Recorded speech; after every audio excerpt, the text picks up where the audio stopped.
2026 നടക്കുന്ന നിയമസഭാ തെരഞ്ഞെടുപ്പുമായി ബന്ധപ്പെട്ട ചർച്ചകൾ മുന്നണികളിൽ സജീവമാണ്. മൂന്നാമതും ഇടതുമുന്നണി അധികാരത്തിൽ വരുമോ, അതോ UDF നഷ്ടപ്പെട്ടുപോയ അധികാരം തിരിച്ചുപിടിക്കുമോ, അല്ലെങ്കിൽ ഈ രണ്ട് മുന്നണികൾക്കും വെല്ലുവിളിയായി BJP വരവറിയിക്കുമോ എന്നൊക്കെയുള്ള ചർച്ചകളും സജീവമാണ്. എന്തായാലും UDFന് ഇതൊരു ജീവൻ മരണ പോരാട്ടം തന്നെയാണ്. ഈ തെരഞ്ഞെടുപ്പിൽ അധികാരം പിടിച്ചില്ലെങ്കിൽ പിന്നെ കേരളത്തെ പറ്റി ചിന്തിക്കേണ്ടി വരില്ല UDFന്. കുഞ്ഞാലിക്കുട്ടിയും K മുരളീധരനുമൊക്കെ ഇടയ്ക്കിടെ പറയുന്നത് പോലെ ഇതൊരു ലാസ്റ്റ് ബസ്സാണ്. ഇതിൽ കയറിപ്പോകാൻ പറ്റിയില്ലെങ്കിൽ ഇനി വരാൻ ബസ്സില്ല. അത് വ്യക്തമായിട്ടറിയാം UDF നേതൃത്വത്തിന്. അതുകൊണ്ട് തന്നെ ഇത്തവണ പല അപ്രതീക്ഷിത നീക്കങ്ങൾക്കും നമുക്ക് സാക്ഷ്യം വഹിക്കാൻ സാധിക്കും.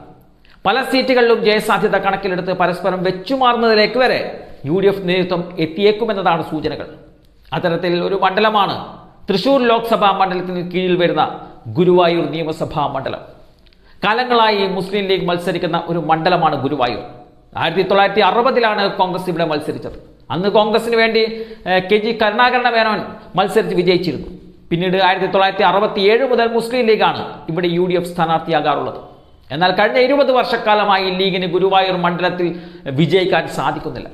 കഴിഞ്ഞ തവണ KNA ഖാദറിനെ പോലുള്ള കരുത്തനായ സ്ഥാനാർത്ഥി മത്സരിക്കാൻ ഇറങ്ങിയിട്ട് പോലും 18,000 വോട്ടുകൾക്കാണ് പരാജയപ്പെട്ടത്.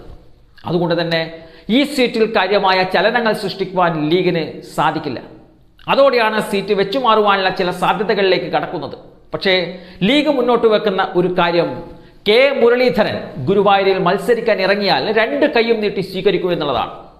കഴിഞ്ഞ ലോക്സഭാ തെരഞ്ഞെടുപ്പിൽ മുരളീധരൻ 3ാം സ്ഥാനത്തേക്ക് തള്ളപ്പെട്ടു പോയപ്പോഴും ഗുരുവായൂരിൽ ലീഡ് പിടിക്കുവാൻ മുരളീധരന് സാധിച്ചിരുന്നു.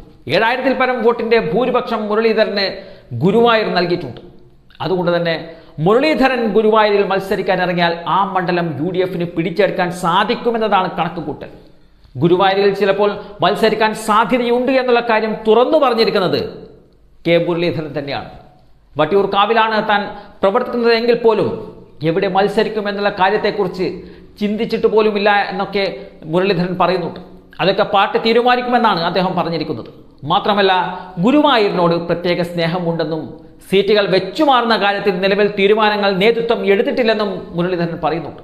മാത്രമല്ല ഇത്തരം ചർച്ചകൾ പലയിടത്തും ഉയർന്ന് കേൾക്കുന്നുണ്ടെന്നും മുരളീധരൻ പറഞ്ഞു വെക്കുമ്പോൾ ഒരു കാര്യം ഉറപ്പാണ്, നേതൃത്വത്തിൽ ഇത്തരം ചർച്ചകൾ നടന്നു തുടങ്ങിക്കഴിഞ്ഞിട്ടുണ്ട്. എന്തായാലും K കരുണാകരന് ഗുരുവായൂരിനോടുള്ള പ്രണയം ഗുരുവായൂരുകാർക്ക് നന്നായിട്ടറിയാം. ആ ലീഡറുടെ മകൻ K മുരളീധരൻ ഗുരുവായൂരിൽ സ്ഥാനാർത്ഥിയായി വന്നാൽ UDF ഒറ്റക്കെട്ടായി മുരളീധരന് പിന്നിൽ ഉറച്ചു നിൽക്കുമെന്ന കാര്യത്തിൽ തർക്കമില്ല.